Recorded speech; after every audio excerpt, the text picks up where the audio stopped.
Hello students, नमस्कार। Chemistry की online class में आप सब बच्चों का हार्दिक स्वागत है। मैं उम्मीद करता हूँ आप घर पे सेफ होंगे और सुरक्षित होंगे। भाई देखो भाई, हम जो बात कर रहे थे वो बात कर रहे थे कोलिगेटिव प्रॉपर्टी के बारे में।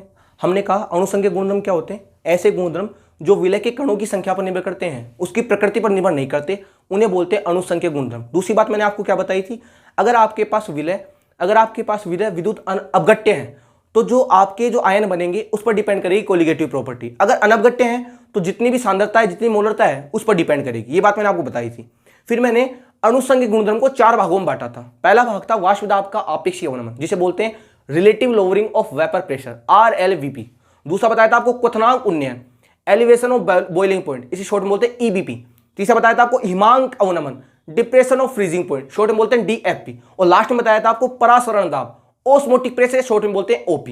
ये 4 अणुसंख्यक गुणधर्म मैंने पिछले वाले लेक्चर में डिस्कस किए थे, और उसमें हम जो बात कर रहे थे वो बात कर रहे थे RLVP की। हम किसकी बात कर रहे थे? हम बात कर रहे थे भाई वाष्प दाब का आपेक्षिक अवनमन। इसके ऊपर हम चर्चा कर रहे थे। इसमें शॉर्ट में क्या बोलते हैं?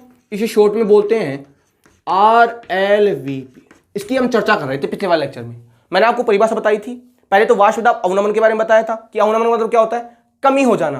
किसमें कमी होना? वाष्प दाब में, किसी के सापेक्ष, उसे बोलते हैं वाष्प दाब का आपेक्षिक अवनमन। बात क्लियर है? फिर मैंने आपको 2 परिभाषाएं बताई थी।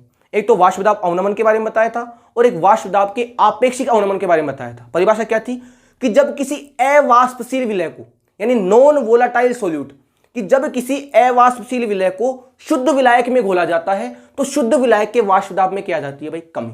उस कमी को बोलते हैं वाष्प दाब अवनमन। क्या बोलते हैं उसे? वाष्प दाब अवनमन बोलते हैं। वाष्प दाब का आपेक्षिक अवनमन नहीं कहते। भाई सुनो ध्यान से, कि जब किसी अवाष्पशील विलय को शुद्ध विलायक में घोला जाएगा तो विलायक के वाष्प दाब में कमी आ जाती है, उसे बोलते हैं वाष्प दाब अवनमन। दूसरा क्या बताया था आपको परिभाषा वाष्प दाब के आपेक्षिक अवनमन के बारे में? कि विलयन में विलायक के वाष्प दाब अवनमन और शुद्ध विलायक के जो वाष्प दाब का अनुपात है, उस अनुपात को बोलते हैं वाष्प दाब का आपेक्षिक अवनमन। बात क्लियर है? और उसके सिलसिले में चलते हुए मैंने आपको बताया था कि आपके पास ये सोल्यूट था। मैं वापस समझा देता हूं, आपको पूरी बात क्लियर हो जाएगी। आपके पास एक तो अपने पास सोलवेंट था, प्योर सोलवेंट, बताया था आपको मैं पिछले वाले लेक्चर में। उसको माना था अपन ने A। और एक अपने पास था प्योर सोल्यूट था, उसको हमने माना था B। ये क्या था? ये था अवाष्पशील। ये क्या था भाई? अवाष्पशील। और ये क्या था भाई? वाष्पशील। मतलब ये तो लिक्विड था, ये सॉलिड था। इसके पार्टिकल को मैंने ऐसे दिखाया था, इसके पार्टिकल को मैंने ऐसे दिखाया था ऐसे। अब आपको पता है अगर ये अवाष्पशील है तो इसकी कोई वेपर नहीं बनेगी। अगर इसकी वेपर नहीं बनेगी तो इसका कोई वेपर प्रेशर भी नहीं होगा। लेकिन ये तो प्योर सॉल्वेंट है ना, ये तो वाष्पशील है, तो इसकी तो वेपर बनेगी, और इसकी वेपर बनेगी तो इसका वेपर प्रेशर होगा। और उसको मान लिया मैंने PA0। कितना मान लिया उसको मैंने? PA0। जब आप इन दोनों को मिला दोगे तो इनसे क्या बन जाएगा भाई? विलियन। इनसे क्या बन जाएगा? विलियन। उस विलियन में A के साथ साथ किसके पार्टिकल होंगे भाई? B के। देखो आप, A के साथ साथ किसके पार्टिकल होंगे भाई? A के साथ साथ B के पार्टिकल भी उस विलियन में पाए जाएंगे। देखो आप, पाए जाएंगे इस विलियन में। तो देखो, पहले जो सोलवेंट था प्योर था, उसमें सारे के सारे पार्टिकल लिक्विड के थे, तो वेपर ज्यादा बन रही थी। लेकिन जैसे ही आपका विलियन बना तो इस सोलवेंट में एक ही जगह कहां पर कौन किसके पार्टिकल आ गए भाई? B के। तो देखो आप, यहां पहले बूंदे कितनी थी? 1 2 3 4 5, माना 5 थी। अब देखो 1 2 3 ही रह गई, मतलब वेपर में बताओ कमी आएगी नहीं आएगी? तो यहां पर वेपर कम बनेगी। मैं कहूंगा यहां पर मान लो 2 ही बूंदे गई वेपर के लिए, और मान लिया कि इसका जो प्रेशर होगा कितना होगा अपने पास? PA। कितना होगा? PA। क्या कोई B का प्रेशर होगा क्या? B तो अवाष्पशील था ना भाई, और अवाष्पशील का तो कोई प्रेशर होता ही नहीं है। तो मैं कहूं जितना भी प्रेशर आएगा विलियन में वो किसके कारण आएगा? सोलवेंट के कारण, सोल्यूट के कारण नहीं आएगा। तो मैं कहूंगा ये प्रेशर कितना होगा अपने? PA। बताओ प्रेशर कम हुआ कि नहीं हुआ? पहले जो प्रेशर PA0 था उसकी तुलना में जो PA था वो क्या हो गया? कम। मतलब PA0 जो था वो ग्रेटर देन होगा किससे? PA से। बताओ बात सही है कि नहीं? ये मतलब है कि शुद्ध विलायक में जितने भी अवयवी कण थे वे सारे के सारे लिक्विड थे, तो उनकी वेपर ज्यादा बढ़ रही थी, और अगर उनकी वेपर ज्यादा बढ़ रही थी तो उनका वेपर प्रेशर भी ज्यादा होगा। लेकिन जैसे आपने सोल्यूट को उसके अंदर ऐड किया तो मैं कहूंगा सोल्यूट के पार्टिकल बीच में आ जाएंगे, और जब सोल्यूट के पार्टिकल बीच में आ जाएंगे बताओ वेपर प्रेशर में कमी आएगी नहीं आएगी? तो देखो ठोस के कण आ गए, और ठोस के कण आ गए तो बताओ वेपर प्रेशर कम हो जाएगा, और उस प्रेशर को मान लिया मैंने PA। कितना मान लिया? PA। तो मतलब PA0 ज्यादा होगा अपने पास PA से। अब देखो आपने, मैंने परिभाषा क्या बताई थी कि जब किसी अवाष्पशील विलय को शुद्ध विलायक में घोला जाता है तो शुद्ध विलायक के वाष्प दाब में क्या आ जाती है भाई? कमी आ जाती है। इस कमी को क्या बोला था अपन ने? वाष्प दाब अवनमन। मतलब जो डेल्टा P होगा, यानी इस डेल्टा मतलब होता है अंतर। किसका अंतर? प्रेशर का अंतर। पहले कितना था भाई? PA0। बाद में कितना होगा भाई Pa। ये जो अंतर आया है इस अंतर को क्या बोलते हैं, इसको बोलते हैं वाष्प दाब अवनमन। क्या बोलते हैं इसे बोलते हैं वाष्प दाब अवनमन। इसे क्या बोलते हैं, वाष्प दाब अवनमन। बात समझ आ गई आपको, इसे क्या बोलते हैं, वाष्प दाब अवनमन। यहां तक बात क्लियर है, यहां तक बात क्लियर है। तो ये आपकी पहली परिभाषा प्रूफ हो गई कि मैं आपको क्या कहना चाहता हूं। मैंने आपसे ये कहा था कि जब किसी अवाष्पशील विलायक को आप शुद्ध विलायक में घोलोगे तो इस विलायक के वाष्प दाब में क्या आ जाएगी, कमी आ जाएगी। इस कमी को क्या बोलते हैं अपन, क्या बोलते हैं जी, वाष्प दाब अवनमन। क्या बोलते हैं, वाष्प दाब अवनमन। बात क्लियर है। अब सुनो बात ध्यान से, आपको पता है ये अपने पास हो गया Pa। क्या हो गया, अभी तक मैंने ये प्रूव किया है वाष्प दाब अवनमन के बारे में। मैंने अभी तक आपको ये नहीं बताया कि वाष्प दाब का आपेक्षिक अवनमन क्या होगा। अभी तक मैंने आपको क्या बताया, ओनली फॉर ओनली वाष्प दाब अवनमन। इसको इंग्लिश में बोलते हैं lowering of Vp, lowering of vapour pressure. और ये क्या है, relative lowering of vapour pressure, किसी के सापेक्ष वेपर प्रेशर निकालना, यानी किसी के सापेक्ष वाष्प दाब में जो कमी हो रही है उस कमी को बोलते हैं वाष्प दाब का आपेक्षिक अवनमन। बात क्लियर है। अभी तो मैंने आपको ओनली क्या बताया कि वाष्प दाब अवनमन क्या है। बात क्लियर है यहां तक। अब सुनो बात ध्यान से, अब हम बात करेंगे राउल्ट के नियम की। राउल्ट के नियम की हमको सहायता लेनी पड़ेगी। पहले आप इसको देख लो, जब तक मैं माइक से कर लेता हूं। हमको राउल्ट के नियम की थोड़ी सी आवश्यकता पड़ने वाली है भाई। देखो जी, हमने कहा कि आपके पास अवाष्पशील विलायक था और आपके पास वाष्पशील विलायक था। इसमें जब आपने इसको मिला दिया तो वाष्प दाब में कमी हो गई। हमको भी पता है कमी होनी चाहिए थी, और इस कमी को क्या बोल दिया हमने, वाष्प दाब अवनमन। ये बात तो सबको क्लियर हो गई होगी। अब हमें देखना चाहते हैं कि सर ये वाष्प दाब का आपेक्षिक अवनमन क्या है। सर ये बात तो हमको समझ में आ गई, ये बात अभी तक समझ में नहीं आई कि वाष्प दाब का आपेक्षिक अवनमन है क्या। सुनो ध्यान से, जब विलयन बनेगा, ये क्या है भाई, सॉल्यूशन ही तो है, ये सॉल्यूशन है हमारा। जब सॉल्यूशन बनेगा, बताओ इस सॉल्यूशन के अंदर जो वेपर बनेगी वो ए की होगी या बी की। भाई आपका जो विलयन बना है वो विलय विलायक से मिलकर बना है, इन दोनों को मिलाओगे जब तो विलयन बनेगा। तो आपका जो ये विलयन बना है, इस विलयन में जो वेपर होगी वो ए की होगी, बी की तो नहीं होगी। तो बी तो आपका क्या है भाई, नॉन वोलेटाइल, यानी बी तो आपका क्या है, अवाष्पशील। मतलब अवाष्पशील है तो इसकी तो कोई वेपर वहां बनेगी नहीं। आपके पास ओनली फॉर ओनली वेपर किसकी होगी भाई, ए की। मतलब जो विलयन का वाष्प दाब होगा, जो विलयन का वाष्प दाब होगा वो ओनली फॉर ओनली किस पर डिपेंड करेगा भाई, सोलवेंट पर। उसको सोल्यूट से कोई मतलब होगा क्या, क्योंकि आपका सोल्यूट क्या है, अवाष्पशील। जब उसकी वाष्प बनेगी नहीं तो क्या उसका वाष्प दाब वहां पर काउंट होगा, नहीं होगा। तो मैं कहूंगा जो विलयन का वाष्प दाब होगा वो ओनली फॉर ओनली किस पर डिपेंड करेगा भाई, विलायक पर। उसको विलय से कोई मतलब नहीं होगा। मतलब आपका जो ये Pa है ना, ये जो आपका Pa है वही क्या है भाई, PS। वही क्या है आपका PS। मतलब समझिए आप क्या कह रहे हो कि आपका जो Pa होगा, Pa मतलब क्या है, ए की वाष्प दाब, ए का वेपर प्रेशर हो जो होगा वो किसका वेपर प्रेशर होगा भाई, सॉल्यूशन का। क्योंकि आपके इस विलयन में बी के पार्टिकल तो है लेकिन बी अवाष्पशील है, और अवाष्पशील की कोई वेपर प्रेशर नहीं होती। और जब अवाष्पशील का जब कोई वेपर प्रेशर नहीं होगा तो बताओ क्या उसकी वेपर बनेगी, क्या उसका वाष्प दाब होगा क्या। मतलब आपके जो विलयन में जो वाष्प दाब होगा वो ओनली फॉर ओनली किसका होगा, सोलवेंट का। किसका होगा, सोलवेंट का। मतलब इसका जो वाष्प दाब होगा वही वाष्प दाब किसका होगा भाई, विलयन का। तो मैंने कह दिया कि Pa बराबर क्या होगा भाई, PS। यानी जहां पर Pa लिखेंगे वहां पर हम क्या लिख सकते हैं, PS। बात क्लियर हो गई ना आपको कि आपके जो विलयन का वाष्प दाब होगा वो किसका वाष्प दाब होगा, वो ओनली फॉर ओनली किसका वाष्प दाब होगा भाई, सोलवेंट का। सोल्यूट से उसे मतलब ही नहीं होगा, क्योंकि सोल्यूट तो क्या था आपका, अवाष्पशील, और अवाष्पशील की तो कोई वेपर बनती नहीं है। बात क्लियर है, बात क्लियर है। अब सुनो ध्यान से, हमने राउल्ट का नियम पढ़ा है। राउल्ट का नियम क्या कहता है, पढ़ा है आपने परिभाषा राउल्ट के नियम की, कि एक निश्चित ताप पर किसी भी वाष्पशील घटक का, मैंने कहा था परिभाषा को ध्यान समझना, राउल्ट के नियम ने क्या कहा था, एक निश्चित ताप पर किसी भी वाष्पशील घटक का, यानी अवाष्पशील घटक के ऊपर राउल्ट का नियम लागू नहीं होता है। पता आपको इस चीज के बारे में क्या कहा था राउल्ट ने, कि किसी भी एक निश्चित ताप पर किसी भी वाष्पशील घटक का जो वाष्प दाब है उसकी मोल भिन्न के समानुपाती होता है। क्या बोला था उसने, कि जब टेम्परेचर कांस्टेंट होगा तो किसी का भी वेपर प्रेशर जो होगा उसकी मोल भिन्न के समानुपाती होगा। अगर A है तो A के समानुपाती होगा, और B है तो X B के समानुपाती होगा। यह नियम किसका था भाई, राउल्ट का नियम। और वो भी किस पर लगता था, वाष्पशील पदार्थों के ऊपर, कि एक निश्चित ताप पर किसी भी वाष्पशील पदार्थ का जो वाष्प दाब है उसकी मोल भिन्न के समानुपाती होता है। अब आप सोचो कि आपका जो विलयन बना है, इस विलयन में वेपर किसकी बन रही है, A की। मतलब यहां पर जो वाष्पशील है वो A तो है, मतलब आपके जो विलयन का वाष्प दाब होगा वो किस पर डिपेंड करेगा, सोलवेंट पर, क्योंकि सोलवेंट कौन है हमारे पास, A। अब मैं निकालूं इस Pa की वैल्यू, इसकी वैल्यू Pa की वैल्यू, तो राउल्ट के नियम से, किसके नियम से, राउल्ट के नियम से। राउल्ट का नियम क्या कहता है कि जो Pa होगा, मैंने कहा था किसी भी वाष्पशील घटक का जो वाष्प दाब होगा उस घटक की मोल भिन्न के क्या होगा भाई, समानुपाती। यानी पी ए समानुपाती किसके होगा अपने पास, एक्स ए के। तो समझाते हो, तो पी इक्वल टू क्या होगा अपने पास, पी ए नोट एक्स ए। बताओ होगा कि नहीं होगा, होगा कि नहीं होगा, अरे होगा कि नहीं होगा।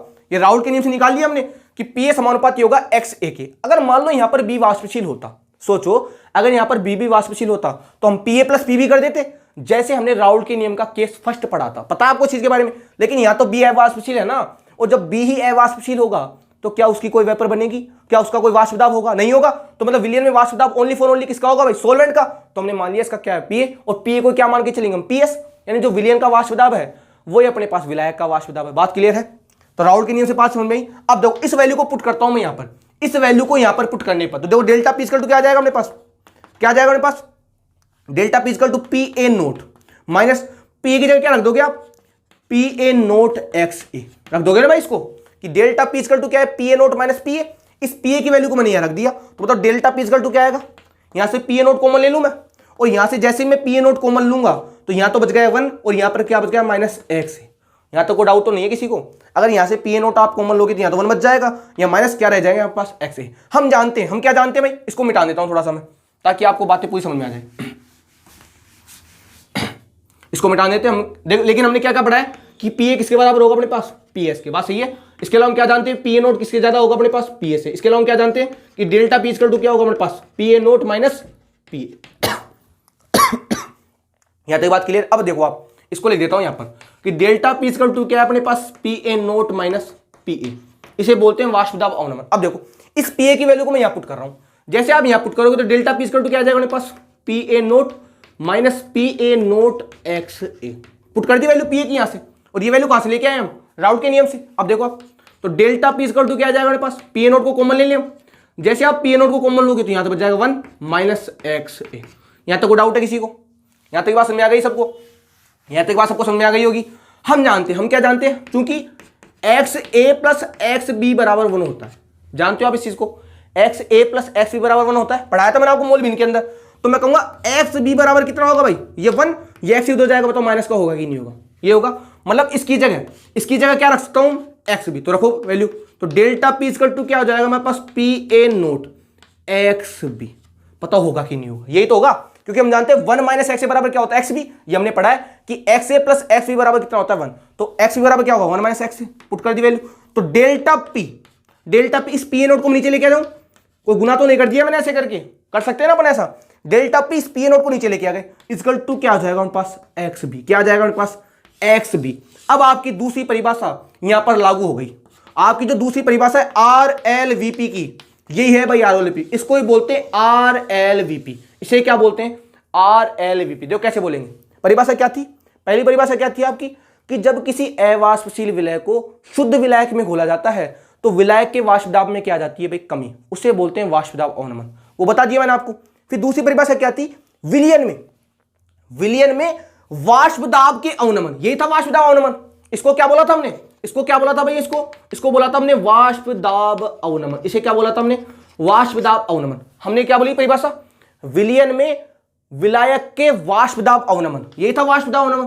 तथा शुद्ध विलायक के, ये प्योरी तो था भाई, ये पी ए नोट किसका था वाष्प दाब, शुद्ध विलायक का वाष्प दाब था कि नहीं था। परिभाषा यही थी कि विलियन में विलायक के वाष्प दाब अवनमन तथा शुद्ध विलायक के वाष्प दाब का जो अनुपात है, उस अनुपात को क्या बोलते हैं, आर एल वी पी। मतलब आर एल वी पी किस पर डिपेंड करेगा, एक्स बी पर। और बी कौन है यहां पर बी कौन है भाई, एक्स बी बराबर क्या है यहां पर, विलय की मोल भिन्न। किसकी मोल भिन्न है, विलय की मोल भिन्न, है कि नहीं। अरे बी का मतलब सोल्यूट था, और ए का मतलब सोलवेंट माना था हमने, बी का मतलब सोल्यूट, और एस का मतलब क्या होता है, मोल भिन्न। किसकी मोल भिन्न, विलय की मोल भिन्न। मतलब ये हुआ कि जो relative lowering of vapour pressure है, जो वाष्प दाब का अपेक्षित अवनमन है, वो किस पर निर्भर करता है, विलय की मोल भिन्न पर निर्भर करता है। किस पर निर्भर करता है, विलय की मोल भिन्न पर। देख लीजिए आप ध्यान से, शायद आपको पूरा टॉपिक समझ में आ गया होगा कि मैं क्या कहना चाहता हूं। बात क्लियर है भाई। हमारी परिभाषा क्या थी, विलयन में विलायक के वाष्प दाब अवनमन तथा शुद्ध विलायक के वाष्प दाब के अनुपात को ही क्या बोलते हैं, आर एल वी पी। मतलब जो आपकी आर एल वी पी वो किस पर डिपेंड करी, एक्स बी पर। और एक्स बी का मतलब क्या होता है, बी का मतलब विलय, और एक्स का मतलब मोल भिन्न। किसकी मोल भिन्न, विलय की मोल भिन्न। तो ये बात हमको समझ में आई थी कि जो आपने विलय डाला था उस पर तो डिपेंड कर रहा है। तो मैंने कहा था अनुसंख्यक गुणधर्म क्या होते हैं, जो विलय की मात्रा पर निर्भर करते हैं, उसकी प्रकृति पर निर्भर नहीं करते। देखो मात्रा पे तो निर्भर कर रहा है, ये एक्स क्या है, उसकी मात्रा ही तो है भाई, सांद्रता इकाई है कि नहीं, और सांद्रता क्या है, मात्रा ही तो होती है। तुम बताओ आपकी कोलिगेटिव प्रॉपर्टी विलय की मात्रा पर निर्भर कर रही है कि नहीं करी, कर रही है। इसे बोलते हैं हम अणुसंख्यक गुणधर्म, और इसे बोलते हैं RLVP। बात क्लियर है यहां तक की, शायद आपको बात क्लियर हो गई कि RLVP का फॉर्मूला क्या होगा। तो RLVP बराबर क्या हो जाएगा अपने पास, XB, यानी इस पूरी टर्म को क्या बोलते हैं हम, RLVP। क्योंकि विलायक के वाष्प दाब अवनमन और शुद्ध विलायक के जो वाष्प दाब का अनुपात है उसे क्या बोलते हो आप, RLVP। बात समझ में आ गई होगी आपको कि मैं क्या कहना चाहता हूं, बात क्लियर है। ये हमने पहले निकाल लिया था, फिर PA की निकाली वैल्यू हमने PA नोट x से, राउल के नियम से, फिर हमने PA नोट को कॉमन ले लिया 1 - x से, हम जानते हैं x से प्लस x बराबर 1 होता है, तो यहाँ x भी पुट करके और ये हमने वैल्यू निकाल, यहां तक बात समझ में आ गई। अब थोड़ा इसको आगे बढ़ाते हैं, कुछ बातें हम एडवांस की भी करेंगे, थोड़ा इसको आगे बढ़ाते हैं इस फॉर्मूले को। आपका फॉर्मूला तो यहां तक आ गया, इसको ही बोलते हैं आप वाष्प दाब का अवनमन, और वाष्प दाब का अवनमन किस पे डिपेंड करेगा, विलय की मोल भिन्न। दिख रहा है आपको साफ साफ कि वाष्प दाब का जो आपेक्षिक अवनमन है वो विलय की मोल भिन्न पर निर्भर करता है, कि विलय की मोल भिन्न कितनी है। तो मैंने आपसे पहले कहा था अणुसंख्यक गुणधर्म क्या होते हैं, जो विलय के कणों की संख्या पर निर्भर करते हैं, और मोल क्या है, सांद्रता ही तो है भाई। मोल भिन्न क्या है, सांद्रता ही तो है। किसकी सांद्रता है भाई, बी, यानी विलय की। किसकी है भाई, विलय की। यही बात कही थी हमने। अब थोड़ा आगे बढ़ते हैं, आगे क्या होगा, यहां तक ये बात समझ में आ गई सबको, थोड़ा आगे लेके जाओ। अब देखो जी हमारा फॉर्मूला क्या निकल के आया भाई, हमारा फॉर्मूला निकल के आया delta P upon PA naught equal to अपने पास आ गया XB। ठीक है, ये हमारा फॉर्मूला निकल के आ गया। अब सुनो, ये अपने पास है विलय की मोल, किसके मोल है, विलय के मोल। तो इसको ऐसे लिख सकता हूं क्या मैं, delta P upon PA naught equal to क्या होगा हमारे पास, इसके मोल अपॉन टोटल मोल। यही तो होता है।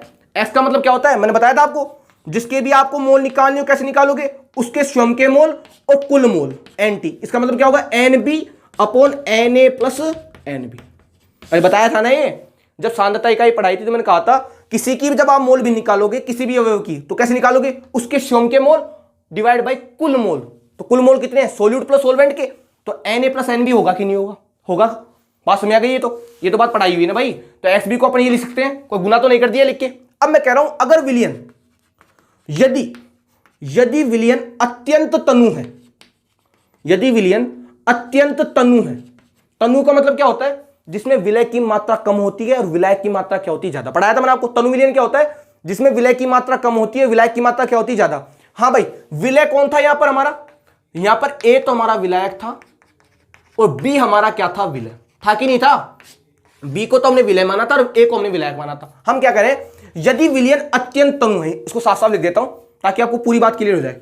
यदि विलयन अत्यंत तनु है, अत्यंत तनु, अत्यंत डाइल्यूट है, तनु है तो मतलब क्या होगा, विलय की मात्रा कम होगी, विलायक की मात्रा ज्यादा होगी। अब बताओ यहां पर विलय कौन है भाई, यहां पर विलय कौन है, B, मतलब B विलय है। तो मैं ये मान के चल रहा हूं कि अपने पास Na की वैल्यू तो ज्यादा हो गई कंपेयर टू NB की। बताओ बात सही कि नहीं, यानी विलय की मोल तो क्या होगी, कम, और Na की मोल क्या होगी, ज्यादा। तो इसको ऐसे लिख सकते हैं हम, delta P upon PA naught equal to क्या होगा, ऊपर तो हमारे पास आ जाएगा NB, और इन दोनों की तुलना में इसकी वैल्यू ज्यादा हो गई, इसकी वैल्यू कम होगी, इसको लिख देंगे अपन Na, यानी B को क्या कर देंगे हम, नेग्लिजिबल, नगण्य मान लेंगे इसको, क्योंकि हम मान के चल रहे हैं अगर विलयन अत्यंत तनु है तो जो विलय के मोल होंगे वो काफी कम होंगे, किसकी तुलना में, विलय के। तो अरे हमने क्या कहा है, यदि विलयन अत्यंत तनु है और तनु आ गया तो हमको बात समझ आ गई, विलय की मात्रा कम होगी, विलायक की मात्रा ज्यादा होगी। मतलब विलय के मोल तो कम होंगे, विलायक के मोल ज्यादा होंगे। तो विलायक का तो मोल था, ये विलय के मोल थे, तो इसको हमने नगण्य मान लिया। अगर इसको नगण्य मान लिया यानी एक मान लिया तो NB अपॉन Na आएगा, नहीं आएगा, आएगा। यहां तक कोई डाउट है किसी को। अब आप जानते हो मोल बराबर क्या होता है, वेट अपॉन मोलर मास, यही तो होता है मोल बराबर, ग्राम में भार अपॉन अणुभार, ये होता है, इसको बोलते हैं मोल। तो लिख दूं यहां पर, तो delta P upon PA naught equal to क्या हो जाएगा भाई, NB को क्या लिख सकते हो आप, NB को लिखोगे WB, यानी weight of solute upon molar mass of solute, multiply divide आएगा नीचे, Na का मतलब क्या होगा, WA अपॉन M, ये ऊपर चला जाएगा ये। तो बताओ delta P upon PA naught equal to क्या आ जाएगा अपने पास, WB अपॉन MB इनटू, ये तो नीचे रह जाएगा और ये कहां चला जाएगा भाई, ऊपर।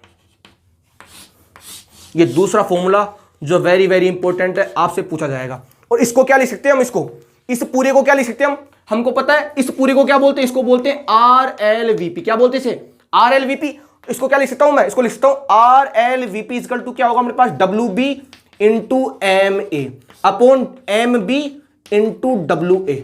अगर मुझे एम बी की वैल्यू निकालनी है, देखो यहाँ निकाल रहा हूं, तो एम बी इक्वल टू क्या आ जाएगा हमारे पास, ये इधर आ जाएगा, इधर चल जाएगा, ये क्या आ जाएगा हमारे पास, W B into M A divide by R L V P multiply अपने पास क्या आ जाएगा भाई, डब्ल्यू।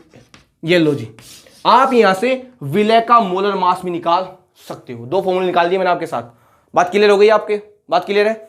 तो ये बात थी भाई किसके बारे में, वाष्प दाब के आपेक्षिक अवनमन के बारे में। शायद आपको पूरी कहानी समझ में आ गई होगी। बात क्लियर। इसके अलावा आप इस फॉर्मूले को और चेंज कर सकते हो। तो डेल्टा पी बराबर क्या था हमारे पास, P A note minus P A. Delta P बराबर क्या था हमारे पास, P A note minus P A. तो इसको क्या लिख सकता हूं मैं, इसको लिख सकता हूं P A note minus P A divide by क्या आएगा हमारे पास, P A note equal to क्या हो जाएगा हमारे पास, एक्स बी। इसको ऐसे भी लिख सकते हैं ना भाई, क्योंकि हम जानते हैं डेल्टा पी बराबर क्या होता है, P A note minus P ए। और आप जानते हो पी ए बराबर क्या होता है, पी एस। तो आप इसको ऐसे भी लिख सकते हो, P A note minus P S upon P की जगह क्या लिखोगे, ये तो ऐसे कैसे रहेगा, P A note equal to X B. ये तरीके लिखने की, इसको आप ऐसे लिखो, इसको आप ऐसे लिखो, बात तो एक ही है। क्योंकि आप जानते हो पी ए बराबर क्या होता है, पी एस ही तो होता है। तो जहां पर पी ए वहां पर पी एस लिख दो, आप काम अपने पास हो जाएगा। बात क्लियर है। तो ये बात थी वाष्प दाब के आपेक्षिक अवनमन की। शायद आपको पूरी कहानी समझ में आ गई होगी, वाष्प दाब का आपेक्षिक अवनमन क्या होता है। क्लियर है।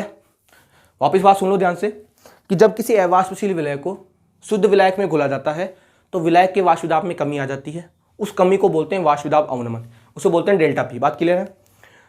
विलयन में विलायक का वाष्प दाब अवनमन और जो शुद्ध विलायक का वाष्प दाब का जो अनुपात होता है उसे बोलते हैं वाष्प दाब का आपेक्षिक अवनमन। और उस फॉर्मूले को कैसे प्रूफ किया मैंने आपके साथ डिस्कस कर लिया है पूरा। अगर आप इस लेक्चर को 2 बार देखोगे तो आपको पूरी बात क्लियर हो जाएगी वाकई में। लेकिन फिर भी आपको एक ही लेक्चर में, एक ही राउंड में आपको पूरी बात समझ में आ जाएगी कि वाष्प दाब का आपेक्षिक अवनमन क्या है। उम्मीद करता हूं शायद इसमें आपको कोई दिक्कत नहीं आई होगी। 2 फॉर्मूले निकाल दिए हमने, एक फॉर्मूला ये निकाल दिया, एक फॉर्मूला ये निकाल दिया। ध्यान, इसको जानते हो ना, इसको क्या है, वाष्प दाब का अवनमन और शुद्ध विलायक का वाष्प दाब अनुपात क्या कहलाता है, आर एल वी। इसको आप क्या लिख सकते हो, इसको आर एल वी भी लिख सकते हो। ये दोनों फॉर्मूले एक ही है भाई, ये लिखो चाहिए, बात तो एक ही हुई ना। क्योंकि इसको क्या बोलते हैं, आर एल वी पी। और ध्यान रखना, यहां से हमको एक बात समझ आई, हमको क्या बात समझ आई यहां से हमको एक बात समझ आई कि हमारा जो वाष्प दाब का, देखो मैं लिख देता हूं उस पॉइंट को, कि वाष्प दाब का आपेक्षिक जो अवनमन है, वाष्प दाब का आपेक्षिक जो अवनमन है कोमा किस पर निर्भर करता है भाई, विलय की मोल भिन्न पर, विलय की मोल भिन्न पर निर्भर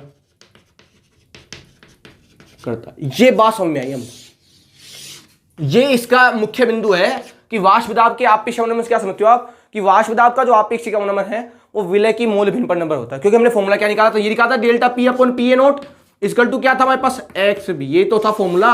इसे तो क्या बोलते, इसे तो बोलते थे आप आर एल वी पी। यानी किस पर निर्भर करता है, विलय की मोल भिन्न पर। बात क्लियर है। तो ये आपकी पहली अणुसंख्यक गुणधर्म आपका समाप्त हो गया। अगले वाले लेक्चर में बात करेंगे हम क्वथनांक उन्नयन के बारे में, यानी elevation of boiling point. Simple है, कुछ ऐसा स्पेशल में है नहीं, समझा दिया आपको और आपको समझ में आ भी गया होगा। आज के लिए इतना ही, धन्यवाद।